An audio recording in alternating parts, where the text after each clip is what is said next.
Hello नमस्कार दोस्तों, आप सभी का स्वागत है आपके यूट्यूब चैनल SR 100 क्लासेस में। कैसे हैं? उम्मीद करते हैं आप सब लोग अच्छे होंगे। आज की इस छोटी सी क्लास में हम देखने वाले हैं महत्वपूर्ण प्रश्न।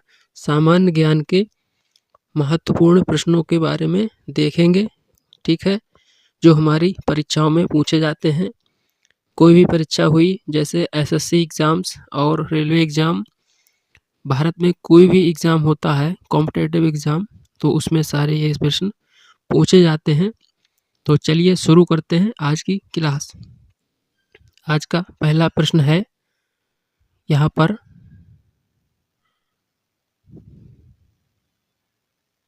आज का पहला प्रश्न देखते हैं।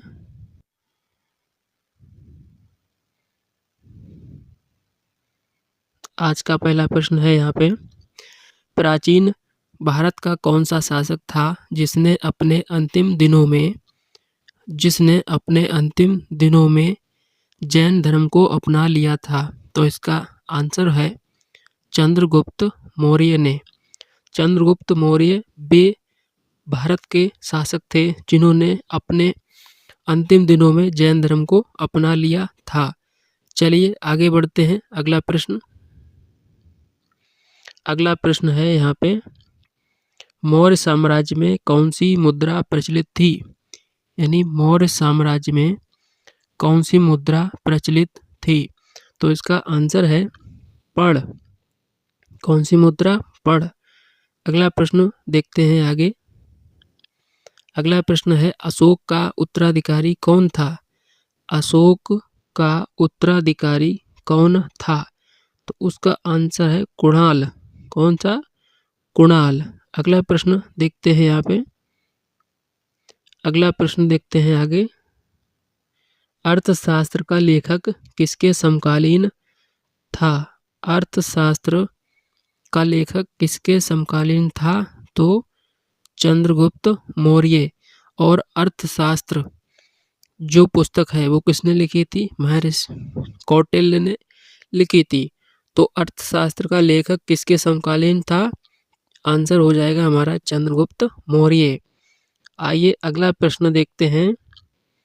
अगला है प्रश्न नंबर 5, मौर्य काल में शिक्षा का प्रसिद्ध केंद्र कौन था? मौर्य काल में शिक्षा का प्रसिद्ध केंद्र कौन सा था? तो वहाँ पे आंसर हमारा हो जाएगा तक्षशिला। कौन सा? तक्षशिला। अगला प्रश्न देखते हैं यहाँ पे, मेगास्थनीज की पुस्तक का क्या नाम था?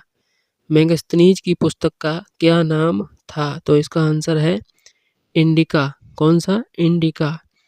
अगला प्रश्न देखते हैं, अशोक के शिलालेखों में कौन सी भाषा थी?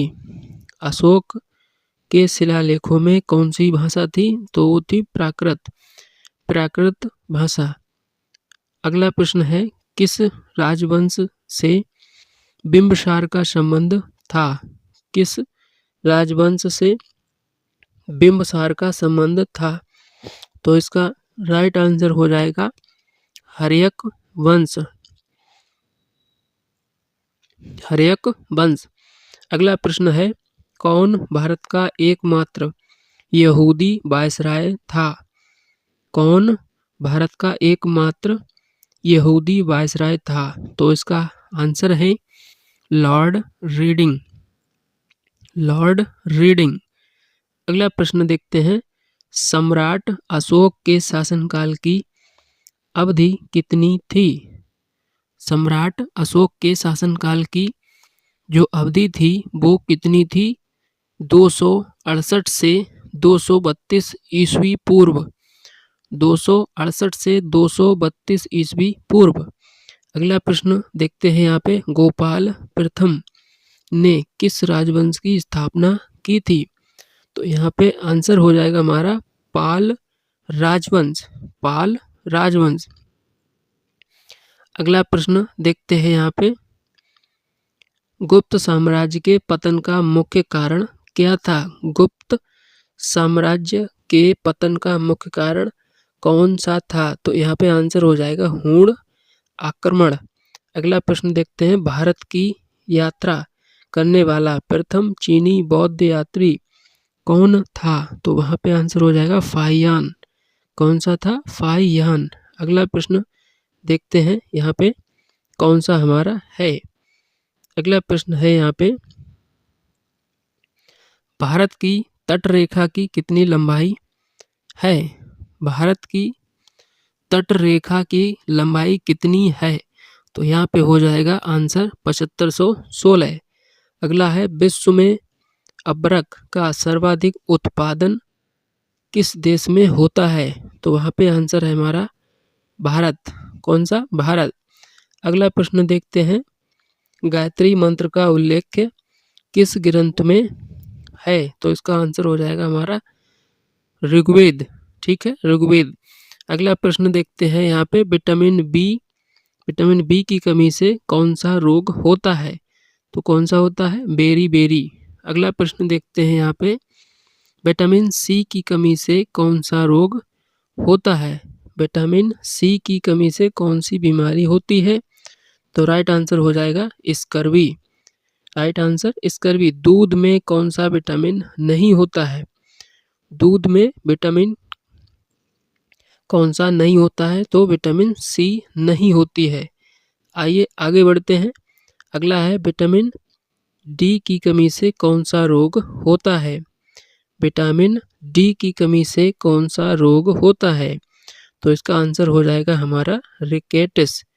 कौन सा? रिकेटस हो जाएगा। अगला है, किस विटामिन की कमी से खून का थक्का नहीं जमता? तो इसका आंसर है विटामिन के। विटामिन के।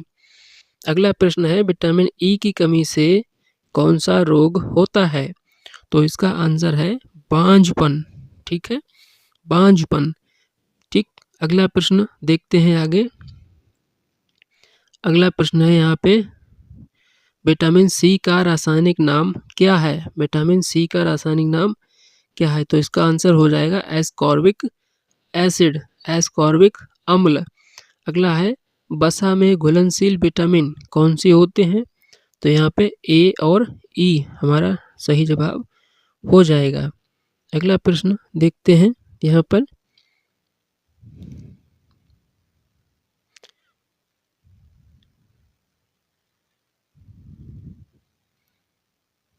अगला प्रश्न है यहाँ पे, वायुमंडल में सबसे अधिक किस गैस का प्रतिशत है? तो यहाँ पे नाइट्रोजन 78%। अगला है, कोणार्क का सूर्य मंदिर किस प्रदेश में स्थित है? तो इसका आंसर हो जाएगा उड़ीसा। अगला है, कंप्यूटर भाषा में www का अर्थ क्या होता है? तो इसका सही जवाब वर्ल्ड वाइड वेब होता है। अगला प्रश्न देखते हैं इसमें, 1 किलोबाइट में कितने बाइट होते हैं? तो 1024 बाइट होते हैं। भारत की सर्वाधिक बड़ी जनजाति कौन सी है? यहाँ पे आंसर हो जाएगा हमारा गोंड। ठीक है, गोंड। अगला है, भारतीय राष्ट्रीय कैलेंडर का पहला माह कौन सा है? चैत्र होता है। ठीक। अगला प्रश्न देखते हैं आगे, प्रधानमंत्री की बनने के लिए कम से कम कितनी आयु होनी चाहिए? तो इसका सही जवाब 25 वर्ष। अगला प्रश्न है, बंगाल का विभाजन कब और किसने किया था? तो इसका सही आंसर सन 1905 में गवर्नर लॉर्ड कर्जन के द्वारा किया गया था। अगला प्रश्न देखते हैं हम यहाँ पे, कुचिपुड़ी नृत्य शैली मुख्यतः किस राज्य से संबंधित है? तो आंसर है हमारा आंध्र प्रदेश। ठीक है। अगला प्रश्न है यहाँ पे, मोहिनीअट्टम कथकली नृत्य शैली मुख्यतः किस राज्य से संबंधित है? तो इसका सही जवाब हमारा हो जाएगा केरल। कौन सा? केरल। आइए आगे देखते हैं। अगला प्रश्न है यहाँ पे, किस अधिवेशन में कांग्रेस उदारवादी और उग्रवादी नामक 2 दलों में विभाजित हो गई थी? तो वो है 1907 सूरत अधिवेशन में।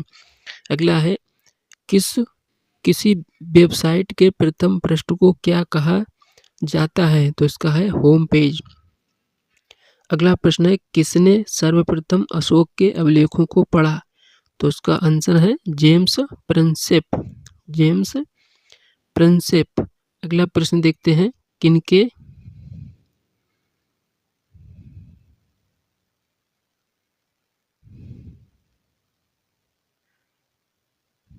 प्रश्न देखते हैं, किनके जन्म दिवस पर खेल दिवस मनाया जाता है? तो इसका सही आंसर हो जाएगा हमारा मेजर ध्यानचंद। 29 अगस्त को मनाते हैं।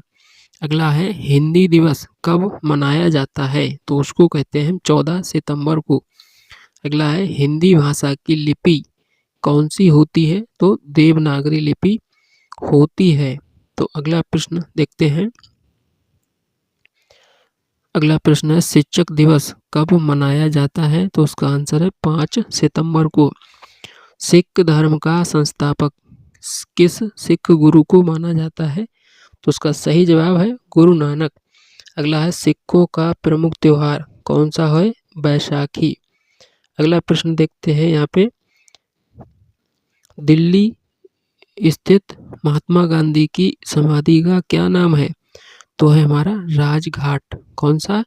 राजघाट। आइए आगे बढ़ते हैं और प्रश्नों की ओर चलते हैं। अगला प्रश्न है यहाँ पे, टांडा।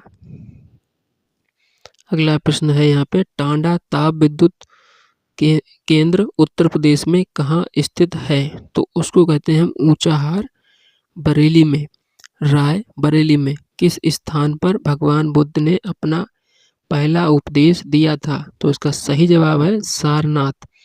अगला प्रश्न है, बोकारो इस्पात संयंत्र किस पठार पर स्थित है? तो इसका सही आंसर है हमारा छोटा नागपुर पठार। छोटा नागपुर पठार सही जवाब हो जाएगा। अगला है, कान्हा राष्ट्रीय उद्यान किस राज्य में स्थित है? तो इसका सही जवाब है मध्य प्रदेश। अगला प्रश्न है, इलेक्ट्रॉन की खोज किस वैज्ञानिक ने की थी? तो इसका सही जवाब है जे थॉमसन जी ने की थी। जे थॉमसन जी ने। अगला प्रश्न है, भारतीय वन अनुसंधान संस्थान कहाँ स्थित है? देहरादून में स्थित है। आइए आगे बढ़ते हैं। अगला प्रश्न है, गुगली शब्द का संबंध किस खेल से है? तो इसका सही जवाब है क्रिकेट से। अगला है, लियोनेल मेसी किस खेल से संबंधित है? तो इसका सही आंसर है फुटबॉल। कौन सा? फुटबॉल। अगला प्रश्न देखते हैं यहाँ पे, सुंदरबन राष्ट्रीय उद्यान भारत के किस राज्य में स्थित है? तो यहाँ पे है पश्चिम बंगाल में। अगला प्रश्न है, अंतर्राष्ट्रीय ओजोन दिवस कब मनाया जाता है? तो मनाते हैं 16 सितंबर को। अगला प्रश्न देखते हैं, मेखला चादर किस राज्य का पारंपरिक परिधान है? तो वो है असम का। अगला है, मगध पर शासन करने वाला प्रथम गैर क्षत्रिय वंश कौन सा था? शिशुनाग वंश। अगर आपको हमारी क्लास ये अच्छी लगी हो तो हमारे चैनल को सब्सक्राइब करें, लाइक करें। जय हिंद, जय